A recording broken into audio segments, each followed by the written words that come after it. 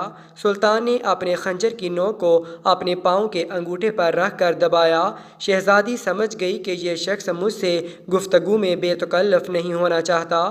صبح ہوئی تو سلطان شہزادی کو لے کر نکل پڑا۔ بالآخر سلطان اور شہزادی ایک ہموار راستے پر آن پہنچے۔ دور ایک گاؤں کے آثار معلوم ہوئے۔ سلطان نے کہا، جی آپ کی ریاست کا ہی گاؤں معلوم ہوتا ہے۔ گاؤں پہنچنے پر شہزادی نے اپنے سپاہیوں کو حکم دیا کہ 2 برق رفتار گھوڑے اور کچھ اناج اس سپاہی کو دے دیا جائے۔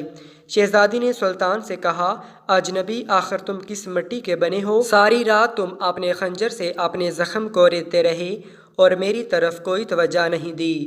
سلطان نے کہا، شہزادی اس لیے اپنے زخم کو ریتتا رہا کہ آپ کا حسن میرے ایمان کو زد نہ پہنچائے اور میری توجہ میرے درد کی طرف رہے۔ شہزادی نے سلطان سے کہا، کیا تمہیں یہ موقع گنوانا چاہیے تھا ہم سے خلوت میں ملاقات کے لیے؟ لوگ اپنی ریاست سے دستبردار ہونے کو تیار ہو جاتے ہیں۔ سلطان نے کہا، میں مسلمان ہوں اور حضرت محمد صلی اللہ علیہ وآلہ وسلم کا غلام ہوں۔ میری نظر آپ کے جسم پر نہیں بلکہ اپنی روح پر ہے۔ شاید میرے جسم سے گناہ کا داغ دھل جاتا، لیکن روح پر اس کا گناہ کا داغ لے کر میں اپنے نبی پاک صلی اللہ علیہ وآلہ وسلم کے سامنے کیسے پیش ہوتا؟ میں ایک سچا مسلمان ہوں۔ شہزادی یہ جواب سن کر بہت متاثر ہوئی۔ شہزادی نے کہا، اپنا اور اپنی فوج کا نام تو بتاتے جاؤ۔ سلطان بولا، میں محمود غزنوی ہوں اور غزنی کی فوج کا سپہ سالار ہوں۔ یہ دیکھ کر سلطان نے گھوڑے کو ایڑ لگائی اور سر پٹ دوڑاتے ہوئے نظروں سے اوجھل ہو گیا۔ ویڈیو اچھی لگی ہو تو پلیز اس چینل کو سبسکرائب کر دیں۔ شکریہ۔